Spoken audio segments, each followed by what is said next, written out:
কত হয়েছে আমার? জিন্নাত ওনার কত হয়েছে? আপনার হইতেছে কি 150 আর হইতেছে কি 40 190 টাকা। রান্না তো অনেক ভালো, মনে হচ্ছে বাসার রান্না খাইলাম, আর দামও সামর্থ্যের মধ্যে। বাসা থেকেই রান্না করে আনছি। আশেপাশে লোকজন নাই কেন? 4-5 দিন হয়েছে মাত্র দোকান দিছি। আপনারা যদি নিয়মিত আসেন তখন আরো লোকজন হবো। আচ্ছা ঠিক আছে, তাহলে আসি।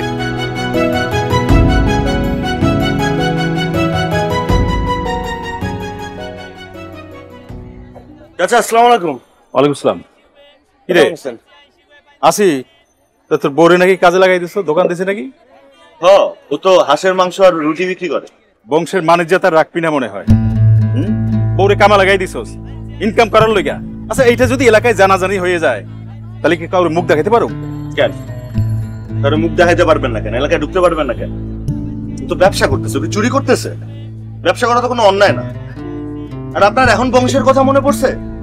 হ্যাঁ, আপনি কি করছেন আমাদের জন্য? আমার বাপ তো আপনার জন্য কম করে নাই চাচা। এরপরে যদি আমার বাপরে একটু সাপোর্ট দিতেন আজকে তো আমার এই অবস্থা হইতো না।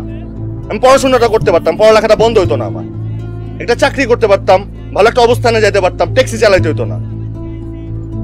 নিজের পরিবারের সাপোর্ট না দেওয়াটা অন্যায়।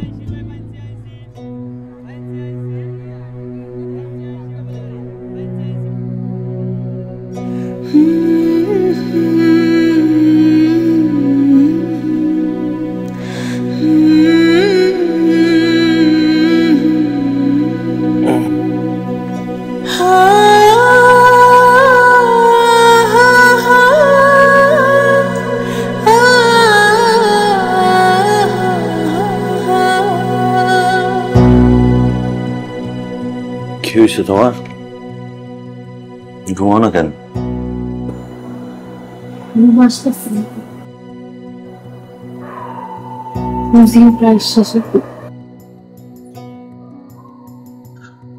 চিন্তা করো না তো, আসো ঘুমাও। আমি অনেক বড় ভুল করে ফেলছি।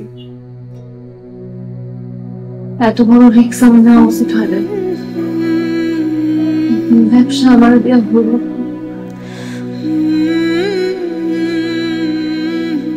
তুমি কোনো ভুল করো না, ব্যবসা করলে তো রিস্ক থাকবেই।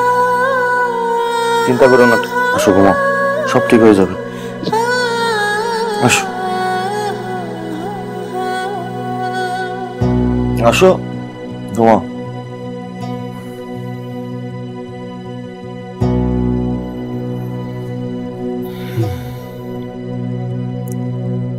নগদের কাছে সব গ্রাহকই প্রিয়, তাই তো সারা দেশে ক্যাশ আউট চার্জ সবচেয়ে কম।